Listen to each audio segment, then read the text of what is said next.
di zaman modern saat ini, penyakit-penyakit berat kalau saya boleh katakan itu ternyata subhanallah menjadi penyakit yang sudah menjadi langganan banyak orang terus sekalian. Oke, jadi WHO sendiri mengatakan bahwa 80% kematian di seluruh dunia itu akibat penyakit jantung dan kanker. Penyakit jantung, kita akan bahas jantung nanti sedikit. Oke, penyakit jantung dan penyakit kanker. Dan itu semua sebenarnya kalau kita mau cegah, bos sekalian, kita mau cegah itu bisa. Guru saya waktu saya pernah belajar tentang kesehatan Islam seperti di Malaysia, dia bilang kalau kamu mau lihat sehatnya jantung seseorang, tinggal kamu lihat karang giginya, dia bilang. Karang giginya. Jadi kalau karang giginya banyak, kemungkinan besar jantungnya banyak masalah, dia bilang. Karang gigi itu menandakan apa? Menandakan asam. Ya, karang gigi dalam gigi manusia itu kalau semakin banyak itu menandakan tubuhnya terlalu asam.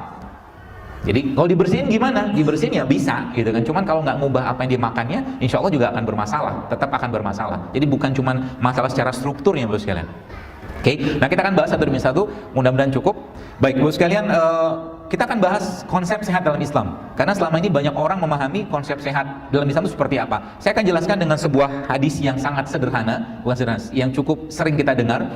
Hadis ini berbunyi, Nabi SAW bersabda bahwa yang halal itu jelas, yang haram itu jelas. Innal halal bayin wa haramu bayin wa innal bainahuma mushtabihan. Bahwa yang sesungguhnya yang halal itu sudah jelas, yang haram itu sudah jelas. Di antara keduanya ada syubhat. Tapi dalam hadis ini, bos sekalian, Nabi SAW menyebutkan dengan sebuah perkataan atau dengan sebuah kata-kata yang menarik. Jadi Nabi bilang bahwa ketahuilah dalam tubuh manusia, ala wa innal fil jasadi mudghatan iza salahat salaha jasadu kulluhu wa iza fasadat fasada jasadu kulluhu, kata Nabi SAW. Beliau menyebutkan bahwa ketahuilah bahwa dalam tubuh manusia terdapat segumpal daging. Oke, dalam tubuh manusia terdapat segumpal daging. Kalau daging ini baik, baiklah semua. Kalau daging ini rusak, rusaklah semua. Ketahuilah daging itu adalah kolbu, ya. Hati, kalau hati terminologi medis mungkin kita akan bahasnya hati itu liver, tapi di sini bukan hati itu, karena ini bahasan daging. Oke, nah bos sekalian, ternyata yang dimaksud di sini adalah kolbu ini. Kalau dalam bahasa Inggrisnya dia heart sebenarnya. Jadi kalau secara substansi sebenarnya, kalau saya boleh mengambil dari beberapa rujukan, ternyata yang dimaksud Nabi di sini secara konsep sehat itu sebenarnya bermula dari sehatnya jantung. Makanya Nabi lihat tadi takwa itu di sini kata Nabi. Jadi letakkan sebelah kiri. Pertanyaannya, bagaimana cara atau bagaimana kita bisa tahu jantung kita itu sehat atau enggak? Bapak misalnya Anda nggak usah datang atau Anda nggak perlu sampai datang periksa EKG, datang ke dokter jantung untuk ngecek jantung kita sehat atau enggak. Gampang sekali. Dengan cara apa? Lihat waktu tidurnya, benar nggak? Atau bisa tidur dengan baik nggak? Kalau waktu tidurnya atau tidurnya nggak benar, ada yang nggak beres dengan jantungnya. Yang pertama. Yang kedua, dia gampang nggak buang air besar? Ya, kalau dia sulit buang air besar, ada yang nggak beres dengan jantungnya. Gitu ya. Jadi ini banyak sekali tanda-tanda kalau orang ada gangguan di jantung, ya. Termasuk seringnya seseorang itu berdebar-debar, ketakutan, ya. Itu juga termasuk salah satu yang menandakan masalah di jantungnya. Terus jantung ini bisa bermasalah karena apa? Kalau dalam Al-Quran Allah sebutkan dalam sebuah ayat gitu kan. Jadi kolbu ini menjadi salah satu kata yang sering banget disinggung-singgung oleh Allah dan Rasulullah SAW. Bahkan Nabi sering menyebutkan atau membaca sebuah doa yang sering banget kita dengar, yaitu ya muqallibal qulub tsabbit qalbi ala dini, ya musarrifal qulub sarrif qulubana ala taati. Jadi prinsipnya secara fisik, saya nggak bahas secara ruhiyahnya, kita bahas secara fisik aja. Ternyata kalau mau sehat tubuh kita, maka perbaiki jantung. Pertanyaannya, jantung itu berbagi dengan apa? Sekarang kita balik, jantung itu bisa bermasalah karena apa? Oke, nah jantung bisa bermasalah secara fisik, ya sebenarnya pastinya karena produk makanan. Produk itu adalah produk yang berhubungan dengan minyak-minyakan terutama. Ya, jadi kita mengenal beberapa jenis minyak, ada namanya minyak atau minyak yang mengandung asam lemak tak jenuh, sama minyak yang mengandung asam lemak jenuh. Ya, jadi asam lemak jenuh sama asam lemak tak jenuh. Yang jenuh apa? Seluruh produk-produk yang dimasak dengan menggunakan minyak kelapa, minyak goreng seperti itu. Itu lemak tak jenuh semua. Dan yang paling membahayakan sebenarnya justru malah kalau minyak itu sudah mengalami oksidasi tingkat tinggi, yaitu minyak yang berwarna hitam. Enak nggak rasanya? Enak. Ayam, bebek digoreng pakai itu buena pol, Pak. Ya, tapi bikin masalah sebenarnya, ya, karena sudah mengalami oksidasi yang terlalu berlebihan. Oke, terus solusinya apa? Solusinya apa? Ganti saja minyaknya, ya, ganti saja minyaknya dengan minyak yang bermanfaat buat jantung, dengan minyak yang bermanfaat buat jantung, tapi kandungannya beda, yaitu apa? Minyak-minyak yang mengandung asam lemak tak jenuh. Kalau bahasa nutrisinya unsaturated fatty acid, ya. Apa salah satu contohnya? Banyak contohnya, Bu. Saya berikan beberapa, saya bawa karena kalau dibawa contohnya Anda mudah-mudahan bisa langsung ingat. Yang ini pertama minyak biji anggur. grapeseed oil. Ya, pertama ini. Yang kedua, ya, ini minyak zaitun. Ya, saya termasuk pemakan minyak. Ya, sahur tadi pun saya nggak makan apa-apa, cuman makan minyak sama minum air saja, sama kurma 3 butir. Cukup. Ya, minyak. Ini grapes, ini minyak zaitun ya. Minyak zaitun yang terbaik yang ada di mana? Yang ada disebutkan dalam Al-Qur'an, yaitu la syarqiyati wala gharbiyah. Minyak yang tidak tumbuh di barat dan tidak tumbuh di timur, pohonnya maaf. Ya, dalam surat An-Nur, la syarqiyati wala gharbiyah. Pohon yang tidak tumbuh di barat, tidak tumbuh di timur. Di mana? Kalau menurut yang saya baca dan para ahli-ahli naturopati mengatakan minyak terbaik itu justru malah letaknya ada di Palestina. Jadi minyak zaitun terbaik itu letaknya ada di Palestina. Kalau ini kan Spanyol. Oke. Apa minyak lagi? Lagi banyak Pak stoknya Pak. Ini minyak. Kalau ini VCO. Bedanya sama 3 ini apa? Beda, kandungannya beda semua. Minum sekaligus boleh nggak? Boleh aja kalau mau. Tapi rasa minyak ya begitulah. Ya. Apa bedanya dari semua? Yang jelas kalau untuk, jadi gini, lemak itu dia bisa memberikan energi kalau terbongkar. Terutama lemak-lemak yang bersifat lemak jenuh, maaf, kalau terbongkar dan menjadi lemak baik gitu ya. Makanya kita disuruh bergerak. Nah, ternyata minyak-minyak seperti ini Bapak sekalian, ini bisa memberikan energi tapi untuk jangka panjang. Dia butuh waktu beberapa saat, beberapa jam untuk diolah tubuh. Ya makanya nggak langsung cepat. Jadi kalau Anda lemes jangan minum minyak, lama segernya. Tapi kalau lagi lemes Anda makanlah karbohidrat yang rasanya manis. Cepat. Makanya kita disuruh Nabi SAW makan kurma kan. Karena lagi lemes tuh. Suruh makan yang manis-manis, tapi tidak semua manis itu sama. Ya, nanti kita bahas. Kalau ini jelas semua minyak-minyak ini kalau Anda makan, maka dalam riset yang saya baca itu jantung Anda akan clean, jantung Anda akan bersih. Tapi tidak cukup sekali 2 kali, Anda harus rutin minumnya.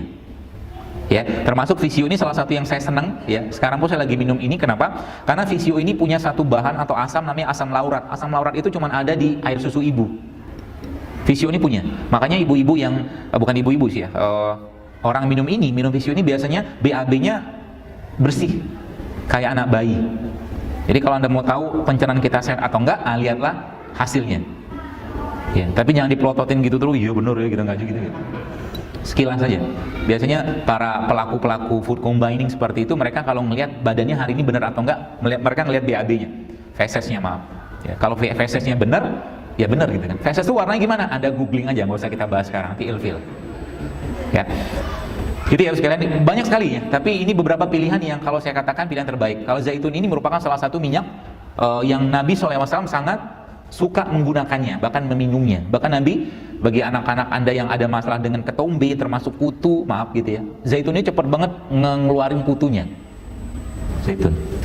Banyak jenis zaitun ya sekalian. Ya, ada beberapa jenis, tapi yang terbaik kalau Anda minum zaitun adalah zaitun yang judulnya ataupun namanya extra virgin olive oil. Ya, kalau Anda lihat nutrition fact di belakangnya itu nggak ada lemak. Saturated fatnya hampir-hampir nggak ada sebenarnya. Ya zaitun. Kolesterolnya apalagi nggak ada. Jadi minyak tapi nggak ada kolesterol. Ya. Jadi masalah kita zaman sekarang, jantung kita bermasalah gara-gara apa? Ya gara-gara kebanyakan lemak jenuh. Gitu. Jadi kalau Anda misalkan disodorin gorengan gitu kan. Sodorin gorengan sama rebusan, kalau saya pribadi memilih rebusan daripada gorengan, gitu kan? Dan ternyata ketika kita mulai ngubah kebiasaan kita, itu ternyata Masya Allah luar biasa Ibu sekalian, banyak sekali perubahan kesehatan kita yang terjadi. Bahkan Anda bisa meninggalkan obat, Anda bisa meninggalkan obat dokter ya. Misalkan yang sering banget gatal, misalkan ada yang bukan sering banget, ada yang sering gatal-gatal gitu ya, gangguan pencernaan, itu sebenarnya ada asbabnya. Nanti saya jelaskan asbabnya apa, supaya Anda bisa mulai perbaiki. Kalau mau. Sekarang ngomongnya mau, nanti buka puasa kita lihat. Baik. Jadi singkatnya, kalau bicara secara ruhiyah, kalau bicara secara ruhiyah, sebenarnya penyakit ini minyaknya ya, secara fisiknya. Dan berapa banyak Anda minumnya? Nggak usah banyak-banyak. Kalau dalam penelitian yang saya baca, kejauhan kali Pak, kelihatan Pak, yang mau difoto. Kelihatan apa? Sayanya apa botolnya? Ya. Jadi kalau Anda mau minum berapa banyak? Ya sebenarnya tidak ada dosis standar, tapi kalau dalam penelitian itu sebutkan bahwa 1-3 sendok makan sehari. Jantung Anda akan clean, yang pertama. Yang kedua, pencernaan akan bagus. Terus juga saya pesan kepada Anda yang sudah mengalami konstipasi atau susah buang air besar.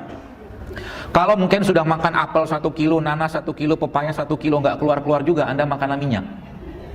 Paham maksudnya ya?